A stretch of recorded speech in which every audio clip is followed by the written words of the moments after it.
On that late evening in the Atlantic, more than 800 miles to the west of the Cape Verde Islands, Commander Cameo Uno stood in the control room of his submarine, watching the darkness beyond the periscope and believing, as he had been trained to believe, that the night itself was his ally.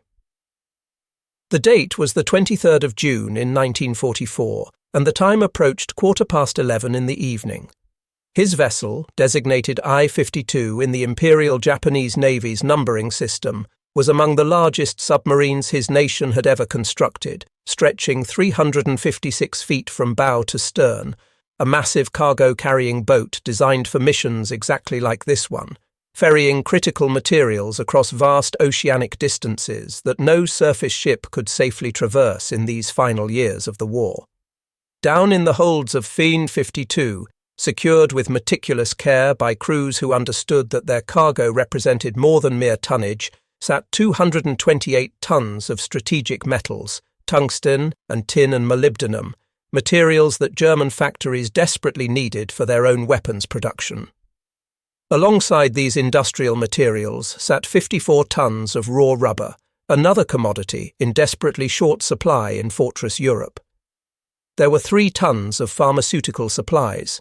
quinine for treating malaria and opium for medical use, substances that held value beyond their weight. But perhaps most significant were the 146 gold bars, carefully packed and catalogued, weighing 2 tons in total, payment in the universal currency that would purchase German technological secrets, advanced designs for weapons and detection equipment that Japan's engineers hoped might reverse the increasingly dire trajectory of the Pacific War. This was not simply a cargo run. This was a lifeline, a desperate attempt to bridge the gap between 2 distant allies fighting a war on opposite sides of the world, neither fully comprehending how thoroughly their enemies had penetrated their secrets. Just hours earlier, Commander Uno had completed a rendezvous that had filled him with renewed confidence. The German submarine U-530 had surfaced in the prearranged location, and the transfer had gone smoothly despite the ever-present danger of Allied air patrols. 2 German technicians had come aboard the 52, men who would help install and operate the sophisticated Naxos radar detector that had also been transferred from the German boat. This device, Uno had been told, represented the cutting edge of German electronic warfare technology, capable of detecting the radar emissions from Allied aircraft long before those aircraft could spot his submarine. With this warning system operational, Uno believed he could surface at night to charge batteries and make better speed toward his destination in occupied France, all while maintaining the vigilance necessary to dive before any Allied patrol could close to attack range. The German technicians had assured him of the device's capabilities, and Uno had no reason to doubt them. After all, German technology had earned a fearsome reputation, and this equipment represented their latest developments. What Commander Uno could not possibly know, what the limitations of his training and experience and cultural context prevented him from even imagining, was that every single radio transmission his submarine had sent over the past several days had been intercepted, decoded, and analyzed by American naval intelligence personnel working in facilities thousands of miles away.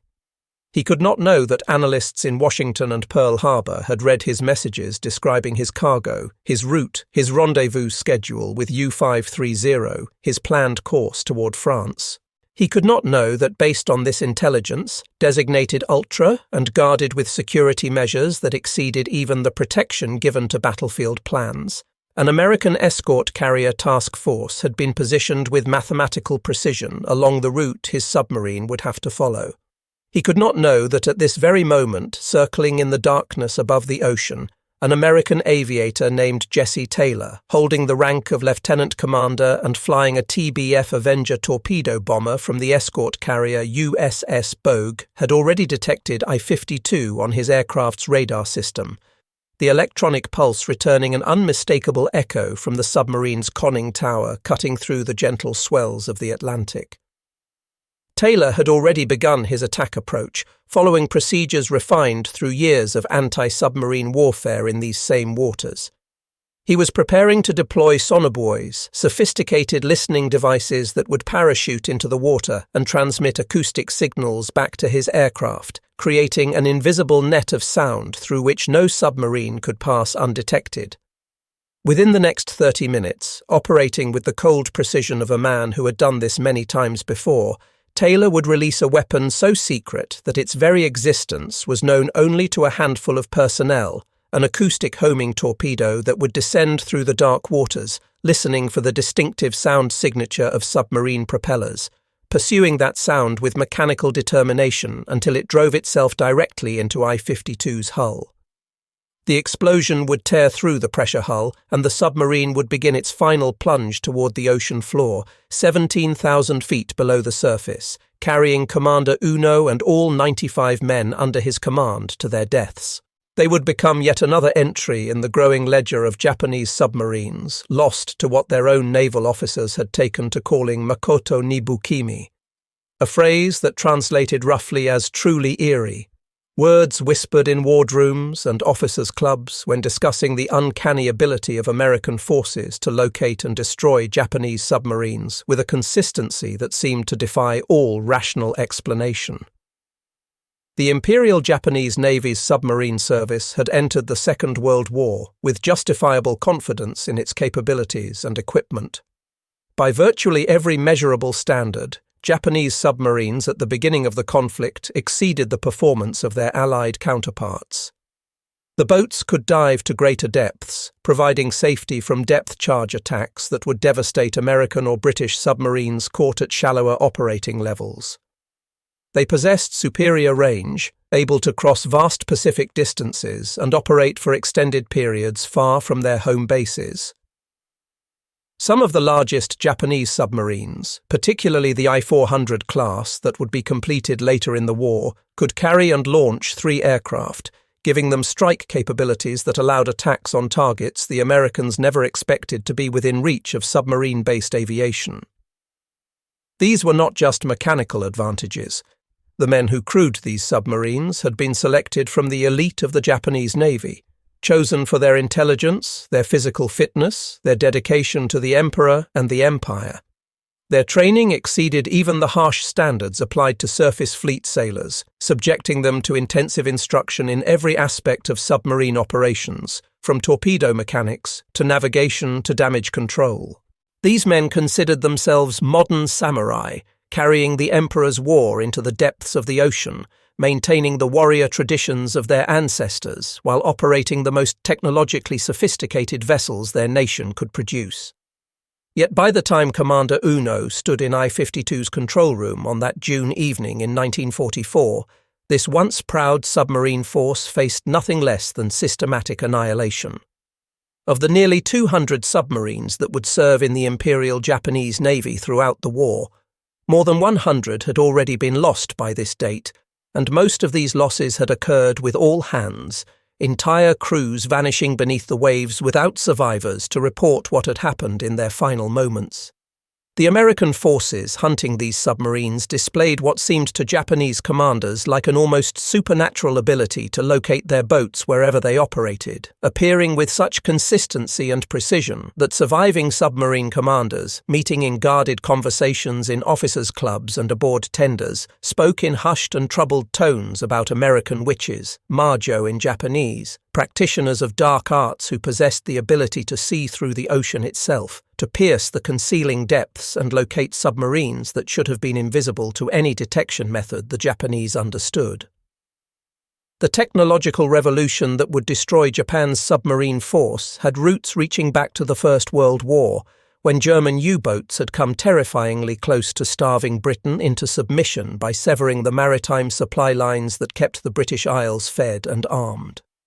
The British Royal Navy, facing an existential threat from underwater warfare, had pioneered the development of underwater acoustic detection systems. They designated ASDIC, an acronym that would later be replaced by the American term sonar. The earliest versions of these systems were essentially nothing more than underwater microphones, hydrophones that could detect the sound of submarine engines transmitted through the water.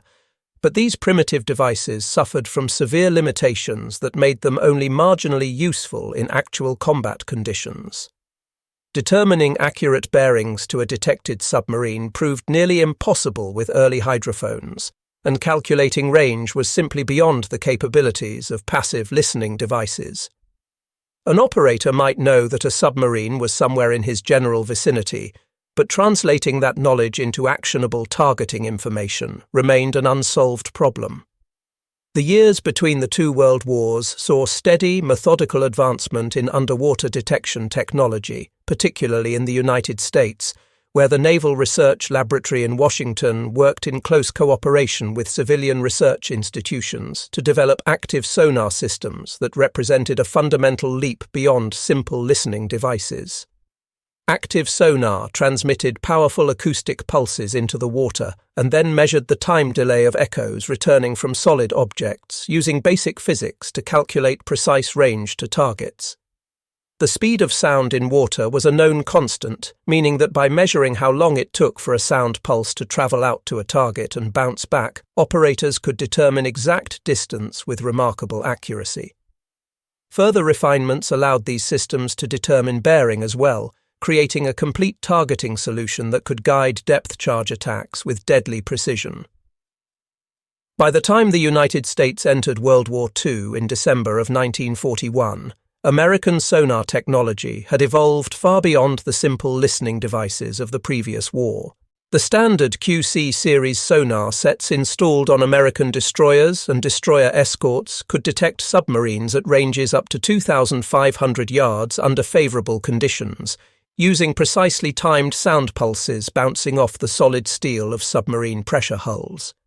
Skilled operators learned to interpret the character of echoes, distinguishing submarines from whales or schools of fish or underwater geological features, refining their craft until they could identify specific types of submarines based on subtle differences in acoustic signatures. The technology continued to improve throughout the war, with each new generation of sonar equipment offering greater range, better resolution, and more reliable performance in difficult oceanographic conditions. Japanese sonar technology, by contrast, lagged far behind American developments, a gap that would prove fatal as the war progressed. The echo-ranging equipment installed on Japanese destroyers and submarine chasers corresponded roughly to American models from 1937, representing a technological deficit of 4 or 5 years, an eternity in the rapidly evolving field of underwater acoustics. This gap existed not because Japanese engineers lacked intelligence or capability, but because the Imperial Navy's leadership had never prioritized anti-submarine warfare to the same degree as their American counterparts. Japanese naval doctrine focused on decisive fleet battles between surface ships, the kind of climactic engagements that would be decided by battleship guns and carrier aircraft, and submarine warfare was viewed primarily as a supporting element in this larger strategic framework. Japanese submarines were designed and trained to attack enemy warships and conduct reconnaissance in support of the fleet, not to wage unrestricted commerce warfare against merchant shipping. Consequently, the development of anti-submarine capabilities received less attention and fewer resources than technologies more directly related to fleet combat. This doctrinal blind spot would prove catastrophic as American submarines ravaged Japanese merchant shipping, while Japanese anti-submarine forces, equipped with inferior detection gear and trained in tactics that emphasized visual searches over electronic detection, proved unable to stem the losses. But sonar represented only one element in an integrated detection network that American forces were constructing across the Pacific, a web of technological capabilities that would eventually trap virtually every Japanese submarine that put to sea. High-frequency direction finding, universally known by the nickname Huff Duff, could determine bearings to radio transmissions with remarkable accuracy, exploiting the basic physics of radio propagation to locate transmitters. When a submarine transmitted even a brief 20-second message, multiple shore stations equipped with direction-finding equipment would simultaneously determine bearings to the transmission source. By plotting these bearings on a chart, operators could triangulate the submarine's position, often locating it within 10 miles, even from a single short transmission. The Pacific Direction Finding Network eventually consisted of hundreds of stations stretching from Alaska to Australia, from the Aleutian Islands to New Zealand, creating an invisible web of electronic surveillance that monitored every frequency the Japanese Navy used for submarine communications.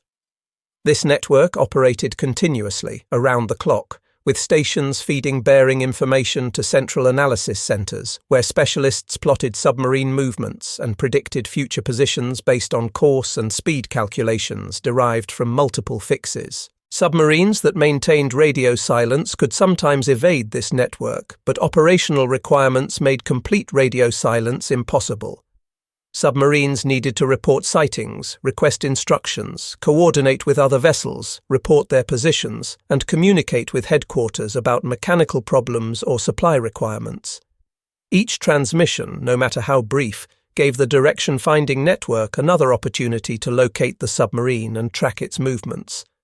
Even more devastating to Japanese submarine operations, though the submarine force would never know it, was the Allied success in breaking Japanese code naval codes, an intelligence triumph that ranks among the most significant achievements of the entire war.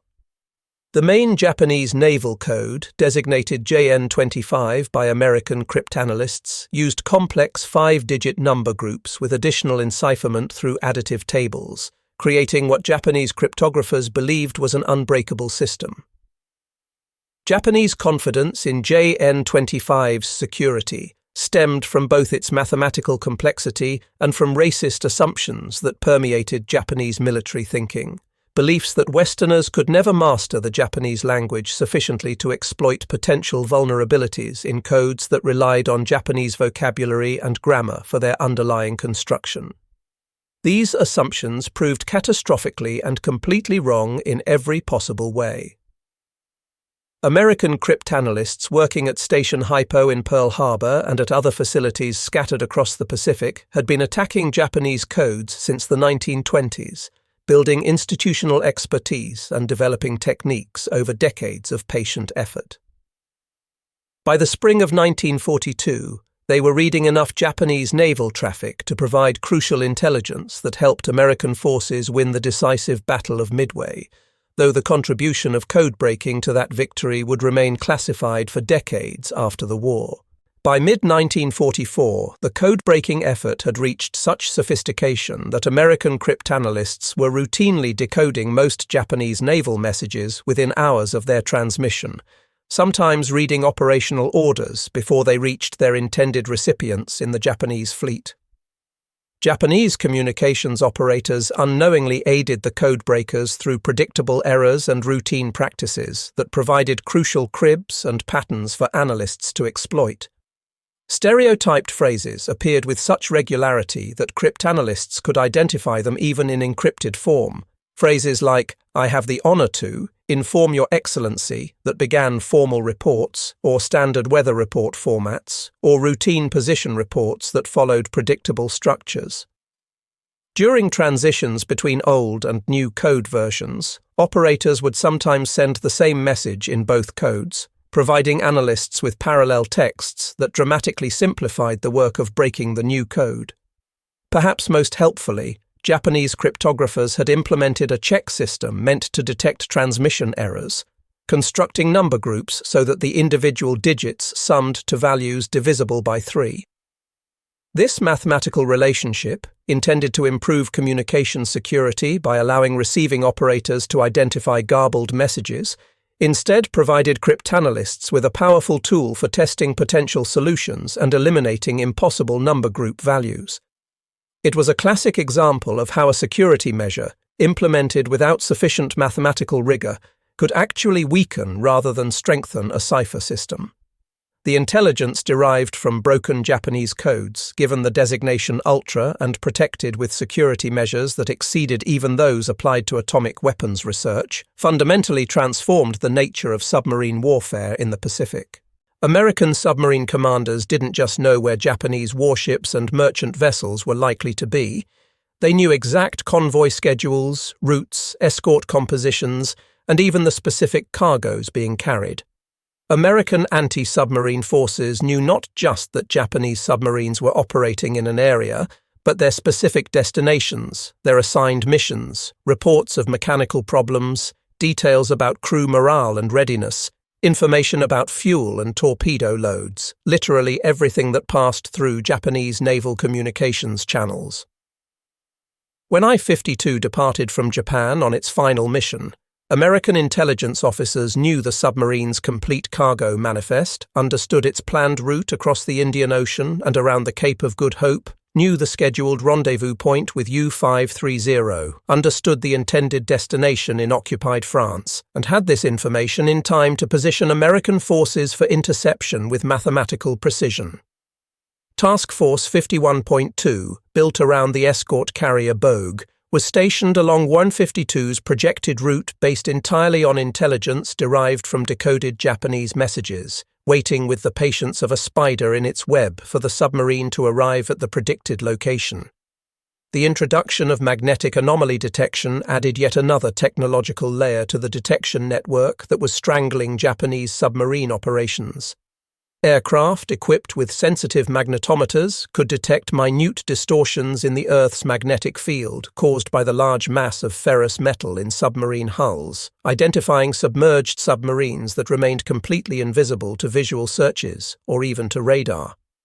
Flying at precisely controlled altitudes around 200 feet above the ocean surface, these hunter aircraft could spot submarines running at periscope depth or even deeper, tracking boats that believed themselves completely safe from air attack. The technology had limitations, requiring aircraft to pass directly over or very close to a submarine for detection. But when combined with other intelligence sources that provided approximate locations, MAD-equipped aircraft could search relatively small areas with high probability of detection, systematically quartering zones until their magnetometers registered the characteristic distortion that betrayed a submarine's presence. The revolutionary development of sonobuoys in 1943 provided anti-submarine aircraft with capabilities that completely transformed the hunt for submarines, turning individual aircraft into roving sensor networks that could monitor vast areas of ocean for acoustic signatures. These devices, which could be dropped from aircraft and would float on the surface while suspending hydrophones at predetermined depths, transmitted detected sounds back to the aircraft via radio, allowing a single plane to create a listening network spanning miles of ocean. An aircraft hunting a submarine could drop a pattern of sonobuoys and then orbit the area, monitoring all of them simultaneously, detecting any submarine that passed through the acoustic barrier they created. The technology evolved rapidly, with improved sonobuoys offering greater sensitivity, deeper listening depths, and more reliable performance in heavy seas. By late 1944, aircraft could deploy sonobuoy barriers that made it virtually impossible for submarines to transit certain areas without detection, creating invisible fences through which no submarine could pass unheard. The destruction of I-552 on that June night exemplified with terrible clarity the perfect integration of all these technological systems working in seamless coordination toward a single deadly purpose. Ultra-intelligence had revealed the submarine's mission months in advance, giving American forces ample time to plan an interception. Direction-finding stations had tracked the submarine's progress across 2 oceans, monitoring every transmission and updating position estimates as I-52 made its way westward across the Indian Ocean and around Africa into the Atlantic.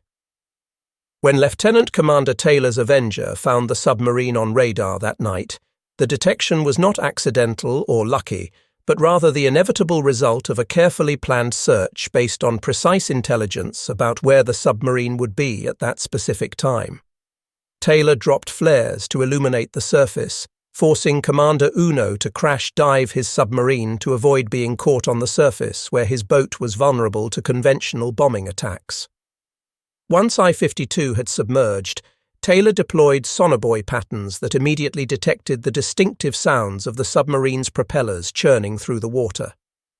Through his headphones, Taylor could hear I-52's engines with crystalline clarity, as if he were standing in the submarine's engine room rather than flying thousands of feet above it, the acoustic transmission through the water and into the hydrophones and then into radio signals arriving at his aircraft, providing what was essentially real-time audio monitoring of the target he was hunting. The weapon that Taylor released on that final attack run represented a revolution in anti-submarine warfare that the Japanese never fully understood, even as these weapons sent boat after boat to the bottom.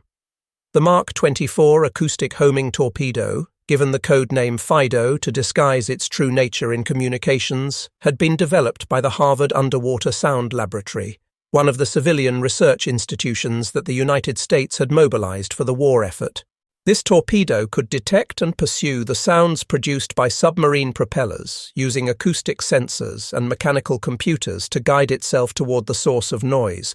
hunting its target with robotic persistence that required no further guidance from the launching aircraft. Once a Fido entered the water and acquired a target, it became an autonomous killer following propeller sounds to their source regardless of how the submarine maneuvered, impervious to evasive tactics that might shake off a conventional torpedo.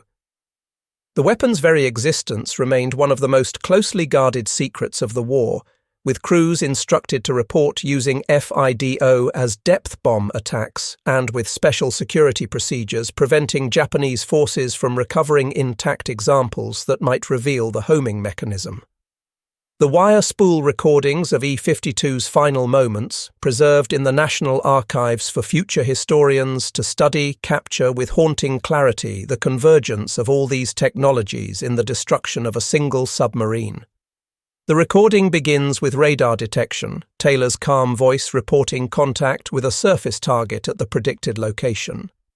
Then comes the acoustic signature through the sonobuoys, the rhythmic churning of propellers transmitted through the water and into the hydrophones and then broadcast back to the circling aircraft where recording equipment preserved every sound. Finally, the distinctive acoustic signature of the Mark 24 torpedo running, its own propeller sound different from the submarine's, pursuing relentlessly until the explosive climax as the torpedo struck home, followed by the catastrophic sounds of a pressure hull imploding as it descended beyond its collapse depth. Metal screaming and tearing as millions of pounds of pressure crushed the submarine's structure like an empty can, and then silence. The absolute silence of the deep ocean where 95 men had just died, most of them probably never understanding exactly what weapon had killed them or how it had found them in the darkness thousands of feet below the surface.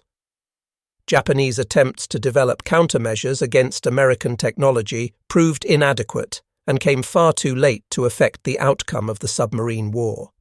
Their magnetic anomaly detectors, finally developed and deployed in late 1943 after intelligence reports suggested Americans were using such systems, had detection ranges of only 250 meters under ideal conditions compared to American MAD equipment that was effective at 3 times that distance.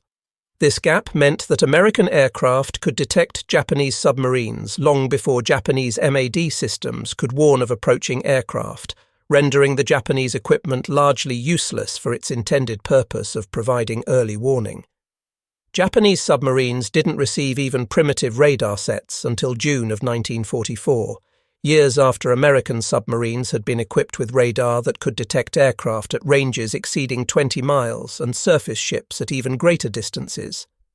The Japanese radar sets, when they finally appeared, used outdated designs that the Americans had moved beyond years earlier, equipment that could detect ships at perhaps 12 miles under good conditions and aircraft at less than half that range, leaving submarines with minimal warning time before air attacks developed. Perhaps more damaging than the technological gaps were cultural factors that prevented the Japanese Navy from recognizing the transformation of warfare that was occurring around them. Traditional preferences for human skill and fighting spirit over technological solutions, deeply rooted in samurai traditions that emphasized the warrior's personal excellence over mechanical aids, created institutional blindness to the scientific transformation of modern combat. Senior officers, trained in an era when seamanship and courage determined victory, struggled to comprehend a form of warfare where mathematics and physics and engineering mattered more than traditional military virtues. The idea that American scientists working in university laboratories thousands of miles from any battlefield could contribute more to military victory than experienced combat officers challenged fundamental assumptions about the nature of warfare itself. This cultural resistance to acknowledging technology's primacy meant that even as evidence of American capabilities mounted, Japanese naval leadership continued to attribute their losses to failures of will or spirit or training, rather than acknowledge the systematic technological inferiority that was the true cause of their defeats. The human tragedy of this technological mismatch unfolded in submarine after submarine across the vast expanse of the Pacific Ocean, in wardrooms and engine rooms and torpedo rooms where men understood at some level that their missions had become suicidal, but could not comprehend the systematic reasons for their impending deaths. Letters home from submarine crewmen, censored for security but preserved in archives, reveal sailors who understood they were sailing toward death, but who attributed this fate to bad luck or destiny, or the fortunes of war, rather than to the technological asymmetry that actually determined their chances of survival. One petty officer serving aboard E-365 wrote a letter home in March of 1945 describing how American destroyers seemed to appear wherever his submarine surfaced, as if guided by evil spirits that could see through the ocean itself, supernatural forces that rendered futile every attempt at concealment or evasion. The letter displays the writer's incomprehension of the radio direction finding and ultra-intelligence that actually guided those destroyers to his submarine's location, his cultural context providing no framework for understanding how scientific methods could produce what seemed like supernatural omniscience. Commander Tatsunosuke Norita, commanding I-26 and a veteran submarine officer who had participated in successful attacks on USS Saratoga in earlier phases of the war, reported to his superiors before his final patrol that American forces seemed to anticipate his submarine's every move, appearing at locations and times that suggested they possessed foreknowledge of his plans. His submarine was subsequently destroyed off the coast of Leyte by aircraft that had been guided to his exact position through ultra-intelligence derived from decoded messages, the aircraft arriving at precisely the moment and location predicted by American analysts who had read Norita's operational orders before he received them. The psychological impact of this kind of enemy omniscience devastated morale throughout the submarine force, as crew after crew realized they were fighting an adversary who seemed to possess godlike knowledge of their positions and intentions, an enemy whose capabilities defied everything they understood about naval warfare. The technological disparity became so extreme that in many cases American naval intelligence actually knew more about Japanese submarine operations than Japanese commanders themselves possessed. Ultra-intercepts revealed mechanical problems that submarine captains tried to conceal from their superiors to avoid being ordered back to port, giving American analysts detailed knowledge of which submarines were operating at reduced capability. The intercepts exposed supply shortages that limited torpedo loads or fuel capacity, information that American submarines and aircraft could exploit to press attacks knowing that Japanese submarines couldn't effectively fight back. They revealed morale problems, personnel conflicts, even political tensions within submarine crews, providing American intelligence with psychological profiles of enemy units.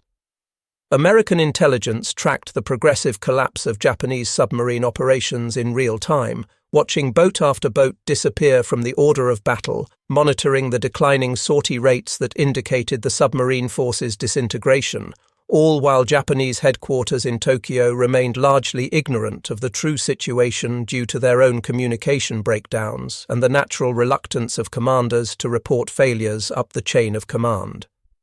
Admiral Miwa Shigeyoshi, who assumed command of the 6th Fleet Submarine Force in 1944 and held that position through the war's end, later admitted in post-war interviews his complete ignorance of American technological capabilities during the period when he was actually commanding submarine operations.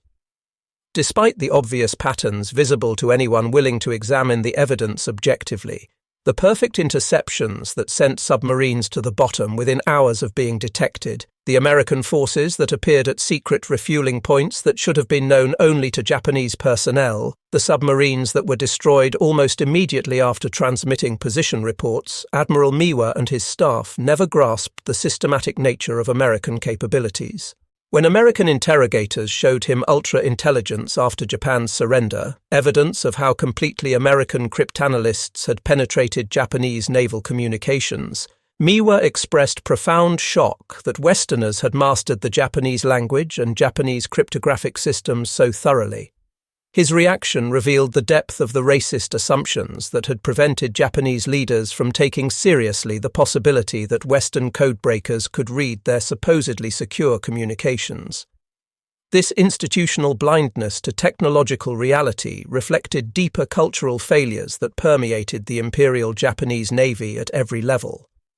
Belief in Japanese spiritual superiority, in the special characteristics that supposedly made the Japanese people uniquely formidable warriors, prevented objective recognition of material reality even as evidence mounted to overwhelming levels. Senior officers attributed submarine losses to failures of individual crew performance rather than acknowledge systematic technological inferiority that made losses inevitable regardless of crew skill or courage. They maintained faith that warrior spirit and fighting will could overcome scientific warfare, clinging to this belief even as American technology demonstrated its primacy in battle after battle. The institutional culture made it nearly impossible for junior officers who might have recognized the truth to communicate their concerns up the chain of command, while senior admirals who had built their careers in an earlier era simply could not accept that the warfare they understood had been superseded by methods they didn't comprehend. Behind the American technological superiority stood institutions and organizational structures that Japan had never developed and couldn't replicate, even if they had recognized the need. The Massachusetts Institute of Technology, the Woods Hole Oceanographic Institution, the Scripps Institution of Oceanography, and dozens of other universities and research centers contributed to anti-submarine research coordinated through the Office of Scientific Research and Development, a civilian organization that mobilized America's scientific community for war work while maintaining the academic freedom and creative culture that produced innovation. Operations research groups applied statistical analysis and mathematical modeling to tactical problems, optimizing search patterns and attack procedures through rigorous analysis rather than relying on tradition or doctrine or the accumulated wisdom of experienced commanders. While Japanese submarine commanders relied on their experience and on established doctrine to guide their tactical decisions, American analysts calculated probability distributions for submarine locations, developed mathematically optimized search patterns that maximized detection probability, refined attack procedures based on quantitative analysis of which methods produced the highest kill rates. This represented a fundamental difference in how the two sides approached warfare itself, with Americans treating combat as a problem amenable to scientific solution and Japanese treating it as an arena where traditional military virtues determined outcomes.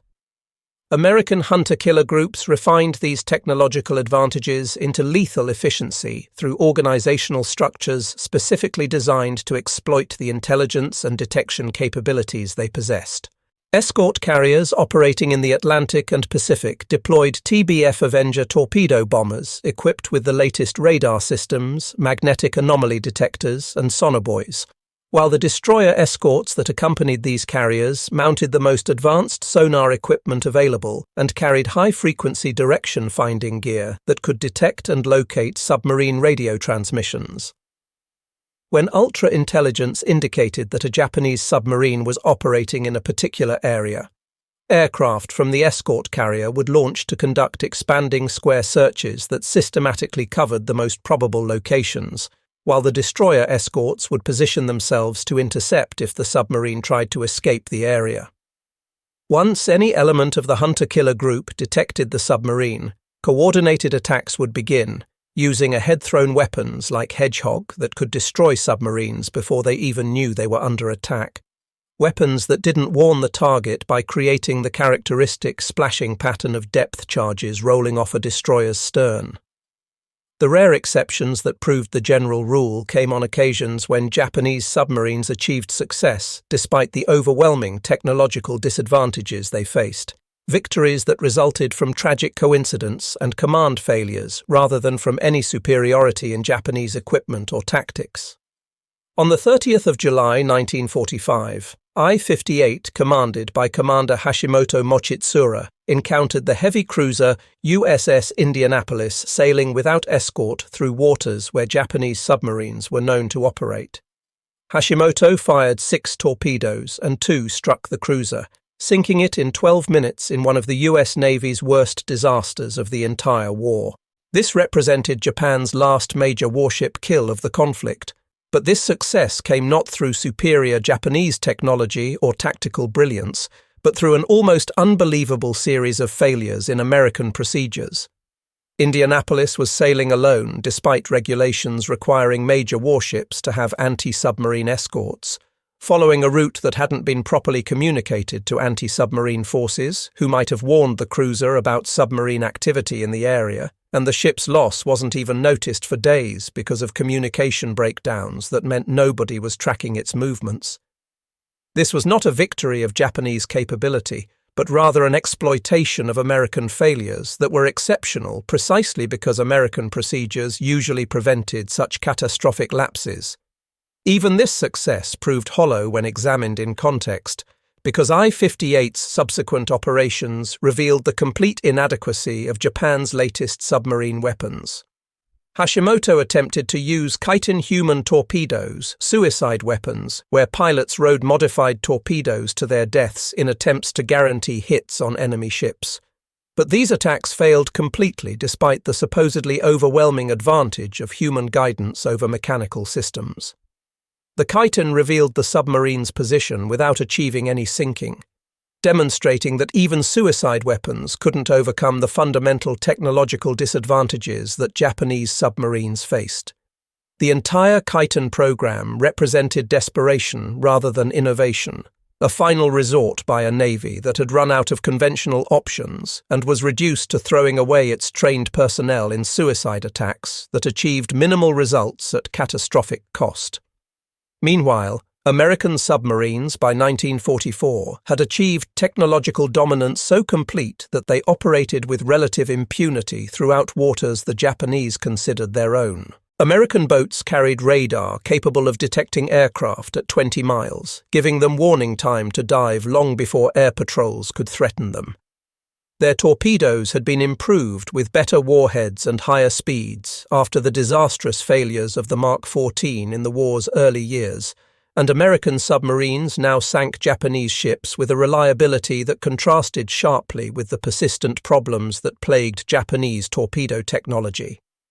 American submarines employed wolf-pack tactics coordinated through encrypted radio communications that the Japanese never broke, allowing multiple boats to concentrate against convoys in coordinated attacks that overwhelmed Japanese escorts. When Japanese anti-submarine forces occasionally did manage to locate American submarines and launch attacks, they faced boats that could dive deeper than Japanese depth charges could reach, surviving attack runs that would have destroyed shallower diving Japanese submarines, then escaping at speeds that made pursuit futile. The final months of the war saw Japanese submarines reduced to supply runs, attempting to reach isolated garrisons cut off by American advances across the Pacific, missions that represented abandonment of any meaningful offensive role and acceptance of a purely defensive function that offered no possibility of affecting the war's outcome.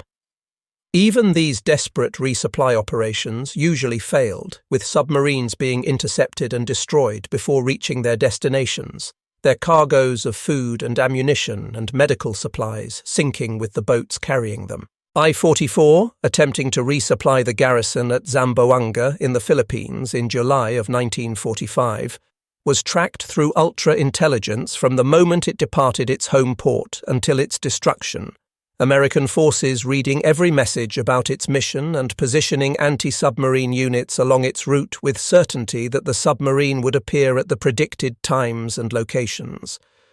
The submarine never knew its mission had been compromised before it even left port, never understood that American cryptanalysts had read the orders assigning it to the supply run, never suspected that the American aircraft that destroyed it had been guided to its position through intelligence rather than through any failure of the submarine's own operational security. This pattern of losses, attributed to bad luck rather than systematic intelligence failure, persisted to the very end of the war, with Japanese submarine commanders and their headquarters staff never achieving the fundamental recognition that would have allowed them to understand what was actually killing their boats. Commander Kinashi Takakazu, commanding I-8 on a mission to carry strategic metals to Germany in March of 1945, understood his mission was suicidal given the losses the submarine force had sustained, but he attributed this situation to the general deterioration of Japan's strategic position, rather than to any specific American technological advantage. His war diary, recovered after the war, records his increasing desperation as American aircraft appeared whenever his submarine surfaced, but he interpreted this as exceptional bad luck rather than as evidence of systematic surveillance. On the 31st of March 1945, guided by both ultra-intelligence and high-frequency direction finding fixes on I-8's transmissions, the American destroyer USS Morrison obtained sonar contact at 2,300 yards, exactly the range at which American sonar excelled, and executed a textbook attack that sent I-8 to the bottom with all hands. Kinashi's final radio transmission, reporting his position to headquarters, was decoded by American cryptanalysts, and the information passed to Morrison, which found the submarine at the exact location Kinashi had reported. The destroyer arrived before the message even reached its intended recipients in the Japanese chain of command, demonstrating the speed with which American intelligence could process and exploit intercepted communications. The technological revolution transforming naval warfare continued accelerating through to the war's very end, with each month bringing new capabilities that expanded the American advantage even further. New models of sonobuoys could detect submarines at greater depths and through more severe oceanographic conditions that had limited earlier versions. Improved magnetic anomaly detection gear could find submarines running deeper than the 200 feet that had been the effective ceiling for early MAD systems, extending the detection envelope downward to 500 feet or more. Acoustic homing torpedoes pursued their targets with increasing sophistication, with later models capable of discriminating between submarine propeller sounds and the noise from surface ship screws, preventing the torpedoes from being decoyed by surface vessels. The integration of all these systems reached levels where American task groups could prosecute submarine contacts from the initial ultra-warning through final destruction in under 4 hours, compressing the entire kill chain into a time frame that gave Japanese submarines virtually no opportunity to escape once detected. Japanese submarines operating in the war's final months faced a sensor fusion network of near-perfect effectiveness, combining signals intelligence that read their encrypted messages, electronic surveillance through high-frequency direction finding that triangulated their positions from radio transmissions, acoustic detection through sonar and sonobuoys that tracked them underwater, magnetic anomaly detection that spotted them from aircraft even when running deep, all woven together into integrated killing systems that made submarine operations essentially impossible. The few Japanese submarines that survived to the war's end did so primarily through extreme radio discipline that kept them off the air for weeks at a time, but even this tactic meant they couldn't receive new orders or report intelligence, reducing them to isolated units operating blindly without knowledge of the larger strategic situation. The final operational Japanese submarine to be destroyed was I-373, sunk on the 14th of August 1945, the same day that Japan announced its acceptance of the Potsdam Declaration and its intention to surrender. The submarine was detected through signals intelligence, tracked by direction-finding stations that plotted its course, and destroyed by aircraft from the escort carrier USS Anzio, in an attack that demonstrated all the capabilities American forces had refined over 4 years of submarine warfare. The crew died never knowing that their position had been betrayed by their own communications, never understanding that the fate that found them in the vastness of the Pacific Ocean had been sealed by technologies they never truly comprehended, even as those technologies killed them. They went to their deaths believing they had been unlucky, that they had encountered an enemy patrol by chance, that better operational security or more careful tactics might have saved them, never knowing that no amount of skill or courage or caution could have protected them against enemies who could read their encrypted messages and track their every movement through electronic surveillance networks spanning thousands of miles. The story of what Japanese submariners called American black magic was ultimately a story about institutional adaptation versus institutional rigidity, about scientific culture versus warrior culture, about organizations that could learn and evolve versus organizations trapped by their own traditions and assumptions. While American forces integrated civilian scientists into military operations, developed new technologies based on feedback from operational experience, shared intelligence freely across service boundaries, and treated warfare as a problem amenable to systematic analysis and solution, the Japanese Navy remained wedded to pre-war concepts and doctrines that had ceased to match the reality of modern combat. The submarine force, trained and equipped and organized for decisive fleet battles against enemy warships, found itself hunted by aircraft equipped with radar and magnetic detectors, tracked through compromised communications that revealed every movement and intention, trapped by detection networks that spanned entire oceans, fighting a form of warfare for which their training and equipment and cultural conditioning had left them completely unprepared. What seemed like sorcery to Japanese admirals trying to understand how their submarines were being located and destroyed with such systematic efficiency was actually nothing more mysterious than the scientific method applied systematically to the problems of warfare. Patient cryptanalysts in facilities at Pearl Harbor and Washington working day after day to break Japanese codes, building on insights and techniques refined over decades of effort. Direction-finding specialists monitoring radio frequencies around the clock, plotting bearings and triangulating positions from brief transmissions. Sonar operators learning to interpret acoustic signatures, tracking submarines through temperature layers and oceanographic conditions that affected sound propagation. MAD-equipped aircraft flying precise search patterns, their magnetometers detecting the distortions in Earth's magnetic field caused by steel submarine hulls hundreds of feet below the surface. Acoustic torpedoes pursuing targets with mechanical precision, following propeller sounds without fatigue or fear or any possibility of losing determination. Each individual technology, considered in isolation, was comprehensible through basic physics and engineering principles. The integration of all these capabilities into a unified system, coordinated through effective organizations and guided by sound scientific principles, created capabilities that appeared supernatural to observers who lacked the scientific framework necessary to understand how the pieces fit together. The black magic that destroyed Japan's submarine force, sending boat after boat and crew after crew to the bottom of the Pacific in battles they could never win, and usually didn't even understand they were fighting, was neither magical nor mysterious when examined objectively. It was the systematic application of science to warfare by a nation that had learned to trust professors over admirals when scientific questions were at stake, that valued statistical analysis over combat experience when developing tactics, that relied on empirical data and rigorous testing over tradition and doctrine when making decisions about equipment and procedures. The Imperial Japanese Navy submarine force, for all the courage and skill and dedication of its personnel, for all the quality of its boats at the war's beginning, for all the excellence of its training and the superiority of its equipment in that initial period, was destroyed not by enemies with better seamanship or superior fighting spirit, but by enemies with superior science, victims of a technological revolution they never saw coming, never truly understood even as it consumed them, and couldn't effectively counter even if they had fully grasped what was happening because the cultural and institutional foundations needed to compete in this new form of warfare simply didn't exist in their navy or their society.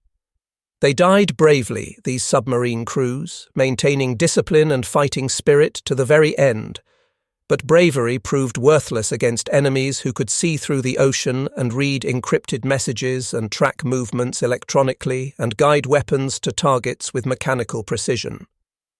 The samurai spirit that Japanese submariners carried into battle beneath the waves met technologies that recognized no special virtue in warrior traditions, that killed with the same efficiency whether the target showed courage or cowardice,